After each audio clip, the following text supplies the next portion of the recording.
Hello students, hope you all are doing well. Here in this video, we are going to present you another reaction that you will find in organic chemistry in your syllabus. Students, for this time, we are going to talk about the hydration of alkynes. Hydration simply stands for addition of water. Addition of water molecule on alkenes we discussed in our earlier video. We found out that an alkene, when you treat it with concentrated sulfuric acid first and secondly follow the hydrolysis by adding water, that alkene transformed into an alcohol. That pylon opened up, giving a H plus at one side on one carbon and OH minus hydroxyl group on the other carbon. Then it was done selectively when the alkene was asymmetric alkene. It's used so that it followed the Markovnikov's rule. Students, it's according to Markovnikov's rule, when it is H plus and OH minus is to be attached, they are opening the pylon in alkene. It's all the times H plus protons follow the direction where you have more H pluses. Oh no, more H's. So then in alkene, it was on the carbon that you have got more H's, the H attached, and to the other carbon having less H's, you got the OH being attached. So it is H and OH addition from water molecule. So we call that hydration. Similarly, here also we are going to do a similar hydration reaction. Similar hydration means here also students, it would be H and OH means from water would be added on the now not alkene, it's alkyne, but finally it would result as a carbonized substance. So for this time the reagents that we add on the alkyne would be quite different. It's not the same as concentrated sulfuric acid followed by the hydrolysis. No, it's not for this time. In students, we are going to use a catalyst. It is mercuric ions. We are going to use as the catalyst with a dilute acid like sulfuric acid. And we are going to heat the medium. Okay, let's find it out. Let's take the simplest alkyne. Students, it is acetylene, ethyne. So, ethyne is having one sigma bond here and two pi bonds in its triple bond.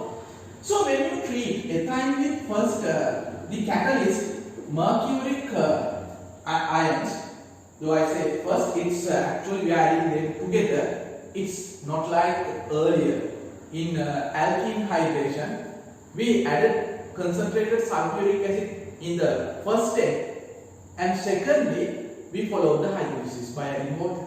But for this time, we are going to treat the medium or having these as the starting materials or reactants. So we are going to treat these alkynes with mercuric sulfate or mercuric ion containing catalyst. Then with that, we are going to use dilute sulfuric acid. Then we are going to heat it out. Students, you find in various notes that it's the temperature you need to bring that 60 degrees of centigrade. Yeah, it is 60, but based on the type of the alkyne, from alkyne to alkyne, it could vary. Therefore, I'm going to just mention it as just heating. You add a mercuric catalyst with dilute sulfuric acid, so you heat it. So then what would you get? Students, those two pi bonds going to be opened up, and it is a water molecule that would be added here, but it is not giving you an alcohol finally, but here it would be giving you a carbonized substance. It's a carbonized substance you are going to have. It's a symmetric alkyne, so we shouldn't bother here about where the H's would be gone, and where the carbon oxygen would be gone, on which carbon. So students, it's on one carbon, two H's would get attached. On the other carbon, the O, it is a water molecule, so water is having two H's and one O. So the O would be attached to the other carbon. Finally, you would get a carbonyl substance. That's why here you are going to have. Okay, students, it's let's find it out. What would it be having on asymmetric alkyne? Let's take the second alkyne is the propyne. Students, when you treat propyne with the same reagent, like you treat it with mercuric sulfate and dilute sulfuric acid and heat it. So students, you will find the alkyne's triple bond is no longer there, and two H's and one O from a water molecule being attached there in the way like to the carbon where you have more H's. The other H's from water will be attached. Then to the carbon that you have less H's, the oxygen atom would be attached as a carbonate group. Students, it's a ketone you get here. Earlier you got anhydride. So then let's go to the next. It is butane. For this time I am taking as a symmetric alkyne. Students, when you take butane, let's add the same reagents here and let's heat it. So then it's no need to bother about where will it be gone, the H's and O. So it's wherever it is, it would be the same. On one carbon you give two H's and on the other carbon the O. So it's a carbonyl substance you would be having. It's a ketone you would be having. Students, it's at all the times except for the first time. First time means except for ethyne, acetylene, for the very first alkyne, all the other alkynes would be giving you ketones.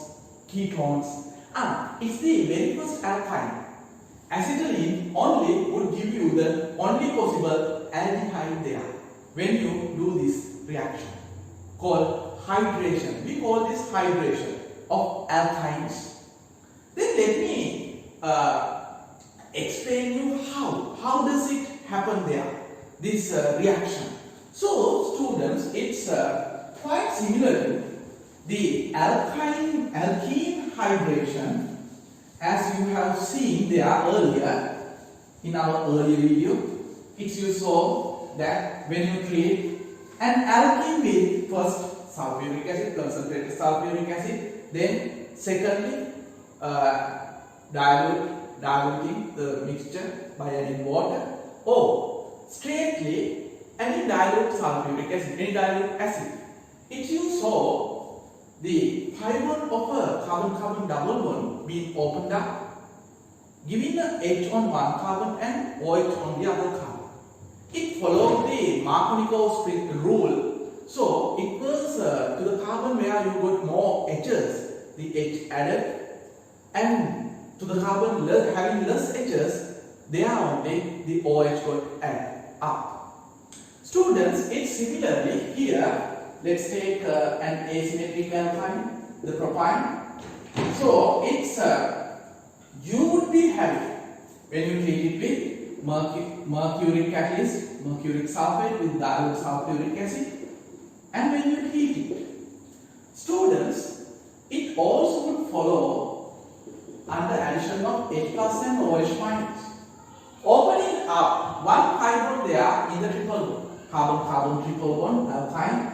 One pi bond there would be opened up, and there it would get attached this H plus to one carbon here or there. But as it seems, when the H plus get attached here using when this H plus attacks here on this triple bond, this H plus is an electron deficient species. Therefore, it is an electrophile. This electrophile would attack here. Then it would get attached either on this carbon or this carbon. Then students, with this H would take a pair of electrons from those two pi bonds. Its one pi bond would be opened up. Then we could show that giving an arrow from here to here, minus to plus. So it's this carbon would take the H, giving a H plus here, or otherwise this carbon would take the H, giving a plus here. Then we saw that having a plus charge on more substituted carbon was more stable. For the reason, alkyl groups are electro-repelling groups. So they repel electrons, they push electrons through the sigma bonding that they have got attached with towards the carbocation, carbonium ion, positively charged carbon, stabilizing that. Then when it is the plus here, it would be stabilized less than when it is the plus here. So it is more stabilized by this alkyl group. So anyway, I'm not going to show you that giving a H here and plus charge here for the reason. Students, giving a positive charge on a pi electron system, simply giving a plus charge on a double bond or triple bond having carbon is unstable. Therefore, I can't show you it drawing a H here and plus charge here. And secondly, a water molecule get attached here and becoming a plus charge on O and two H's having. So one H would leave, neutralizing that plus charge on O or something. I'm not going to show you that giving a mechanism here.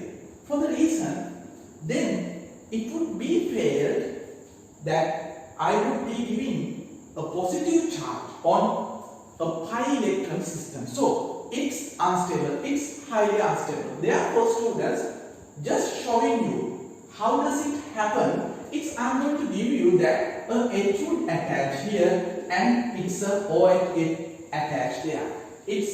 What would it happen by the hydration? When you create an alkyne with these reagents, to the side that you have more H's, on the carbon that you have more H's, the H would get attached. To the other carbon, the OH would get attached. Then students, you would have this. What is this compound? This compound is having two functional groups. What are the functional groups? You are having this is an ene. It's an ene. This is an alcohol. You have an alkene and alcohol both together. It is called enol. Alcohols are ols. Alkenes are enes. So it is an enol. This compound is called enol. Then students, this compound goes under a rearrangement called tautomerism. For the reason, having OH group on the carbon where you have a double bond, carbon-carbon double bond, is highly unstable. So, having this structure is unstable for the reason this OH group locates on a carbon-carbon double bond. So therefore, this gets rearranged to give you a more stable structure. Students, at the next time, this lone pair on the oxygen is used to form a pi bond here, and this pi bond is gone on this carbon. Then you would get this structure. So it is a double bond here, it's a single bond here, and it's a lone pair here. It's minus, negatively charged. And you have one lone pair only here, so it's a positively charged for the reason it has given a negative bond. Okay, students, at the next time, this H would leave giving this pair of electrons on this oxygen, neutralizing that. So this H would leave as a proton, H plus. That proton at the next time would get attached to this, the other carbon. So therefore, you still have the same number of atoms, minus to plus, we draw arrows. So you have all the atoms earlier, it was here, they are afterward. So what it has happened, now it has got changed. So it is now the it has got attached on that carbon, so it is now has turned to a carbonyl substance. So it's a ketone. It's a ketone. So these two are isomers of each other. So when compared to this structure is more stable. Therefore, this structure, what do we call, is a ketone. No, it's an enol. This enol substance, enol structure, it goes under this rearrangement. This is not a resonance structure formation. It's in resonation. Within resonation, it's only the locations, positions of pi bonds and lone pairs only would get changed, leaving those the skeleton main frame same. But here the skeleton has got changed. So students, it's called a rearrangement, or we call it a tautomerism. This is a tautomerism take place for the reason this is more stable compared to this. So this does not exist for a long time. It's soon as when you treat this, you would get this, but at the very first time it would get transformed into this rapidly. So it's a tautomerism. We call it keto-enol tautomerism. So it's at all the times except for the very first alkyne, you would get ketones. Therefore, at all the times you would get keto-enol tautomerisms. But for the very first time, only you would get aldehyde. They are being formed for acetylene. It is an aldo-enol tautomerism then you would get. Then students, it's the way that we could use to explain how you would get this when you treat an alkyne with these reagents. Hope it's clear. It's very simple reaction that you would be having. So what you need to understand is this structure that you get after hydration, addition of H and OH on opening one pi bond there is unstable. The enol is unstable. Therefore, it goes under the rearrangement tautomerism forming this structure. So all the times you get carbonyl substances when you treat an alkyne with mercuric catalyst with dilute sulfuric acid, and when you heat the medium. Then students, hope you could understand these simple few steps and reaction. So we are going to meet you in our next video talking another organic chemistry reaction. So students, it's if you find any complex term or complex matter, or if you find this being complex, or if you find any matter based on these reactions, organic chemistry, if you could mention under the line there as standing for comments, you could comment on our videos there. Students, it's another thing. It's we are going to meet you in future as well, so you could present your suggestions regarding our YouTube channel as which parts we could modify in which ways. So we value your suggestions there, as well as you could ask questions there on the comment line. Students, it's your duty to spread this message on others as well. Share our videos with others. Okay, so students, we are going to round up here. So goodbye.